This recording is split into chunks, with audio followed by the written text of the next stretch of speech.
Power isn't always loud. It doesn't always walk in wearing a tailored suit or announce itself with a roar. Sometimes power is just a guy in a gray hoodie, minding his own business, sitting in a seat he paid for. That's the thing nobody ever tells you. Real power doesn't need a parade. And sometimes the ugliest parts of the modern world show up exactly when you're not performing, when you're just trying to get from point A to point B, and somebody decides to teach you your place. I should know. I've lived it. Let me back up a second, just so you get the whole picture. The Apex Air Lounge at JFK. That place is basically the cathedral of people who think they own the world, dealmakers talking mergers, market guys flicking through stock tickers on their phones, the faint scent of old money and leather polish everywhere you turn. Me? I've been there more times than I can count, but I never bought into the costume party. My uniform is a Tom Ford hoodie, so soft you'd swear it was woven out of clouds, jeans that are older than half the startups in Silicon Valley, and the kind of sneakers you don't need to brag about. I know how I look to folks who care about all the wrong things. To the casual eye, I'm probably a lottery winner, or maybe a college kid whose band just got lucky. No one ever guesses the truth.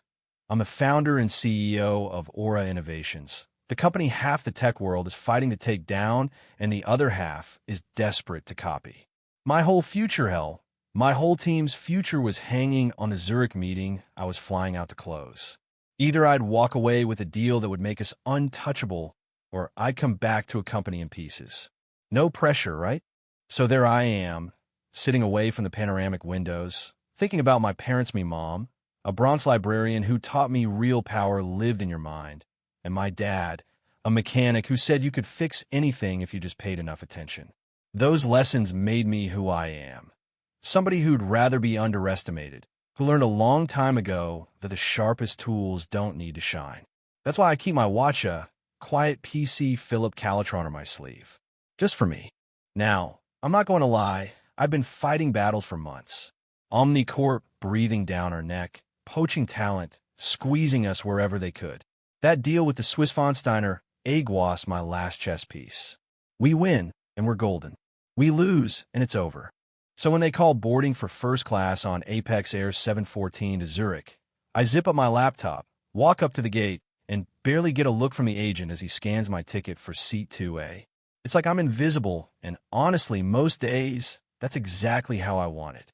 The first-class cabin is all polished wood and beige, leather everything engineered to make you forget the world outside. I tuck my bag overhead, settle into my pod, and breathe out for the first time in days. Then, right when I'm about to shut my eyes and try to find some peace, I hear it. "Can I help you, sir?" The kind of voice that's all surface. I look up, and there she is, Rebecca, the flight attendant. Her smile is perfect, but her eyes? All calculation. "This is first class," she says, looking at me like I've wandered into the wrong movie. "C2, I say, pointing. She tightens, but asks if I want champagne or juice. "Just water, thanks." She walks off with her spine set to disapproval. You know that look if you've seen it before. I get it from valets, boutique clerks, real estate agents who think they're the gatekeepers to someone else's dream. But it's just a glance, right? Just a tone. You tell yourself it doesn't matter, that you've got bigger things to focus on. And then the rest of first class fills in the German suit, the glamorous French couple, the background cast for a play I'm suddenly the star of. Then comes Mr. Harrington. Late 60s, silver hair, so carefully placed you'd think he was auditioning for a bank commercial. Navy blazer, gold crest, that air of entitlement that says the world is just an extension of his backyard. He stops by my seat, but he doesn't talk to me, he talks over me. "Rebecca, darling, there's a misunderstanding. This young man is in my seat." Rebecca flips the switch from icy to warm in a heartbeat. "Mr. Harrington, so good to see you." As she turns back to me, face like stone. "Sir, let's see your boarding pass." I show her. She glances, barely looking. Harrington huffs. "I've had this seat for 15 years. There's been a system glitch." The words sting like 1,000 little barbs, like I'm the glitch, like I don't belong. She asked me to move to the back of the plane. The air just freezes. I feel that heat climb up my neck, the familiar burn, but I keep it cool. "There's no mistake," I say. "This is my seat. Here's my receipt." She's done pretending now. Mr. Harrington is a valued customer. Please don't make a scene. Let me help you with your bag. I stand up, not to go, but to look her in the eye. I'm not making a scene. You are. I paid for this seat. I'm not moving. Now the whole cabin is watching. Harrington tries the old-school condescension. Listen, son, some things are just the way they are. Be a good lad and move along. That's when the patient snaps. Call the purser, I tell Rebecca, or the captain. Turns out, I just poured gasoline on the fire. The captain comes out, Alistair Miller, silvering temples, all authority. He takes one look at me, then at Harrington, and makes his call. To ensure an on-time departure, you need to move to economy. We'll sort the ticket in Zurich. I push back, but he's done listening. You're the variable that needs to change. Move or be removed from my aircraft. So I walk. I take the long, shameful stroll past a sea of faces, down to a middle seat in row 34, squeezed between a sleeping student and a crying baby. From up front, I hear champagne corks and Harrington's laughter. They're celebrating. But in my mind, I'm already crafting an email, the kind that changes destinies. For an hour, I let the anger wash over me. Not wild anger. Forge fire. I start typing. I don't write to vent. I write to execute. I draft an email to Apex Air CEO, the entire board, my team, 2 heavyweight journalists, and a handful of people whose job it is to make sure stuff like this doesn't get swept under the rug. The subject? Aura Innovations cancels $50 million annual partnership. No hyperbole, just the number, the facts, and exactly what their flight crew did. The email is cool, legal, cold as a slab of steel. The only warmth in it is the fire I know it'll set. I sit for a moment. Am I overreacting? Then I hear Harrington's laughter again, and I hit send. Meanwhile, 35,000 feet above the Atlantic, that email starts a storm nobody in first class ever saw coming. In Chicago, Apex Air's senior VP nearly drops his coffee when he reads the subject line. Within minutes, calls are flying up the chain. The CEO, Robert Ike, gets the news in the middle of a meeting and loses his cool. Give me the head of flight operations now. In a code red, message beams straight to the cockpit of my flight.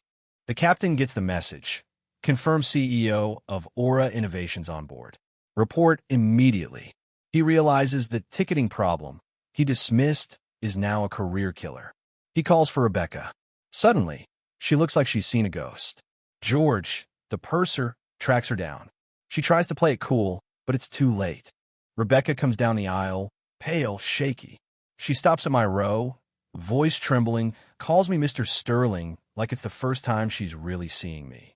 Your seat in first class is available. We're so sorry for the misunderstanding. I just look at her. A misunderstanding? No. You understood everything perfectly. Now I do too. She pleads, eyes filling, but I turn away.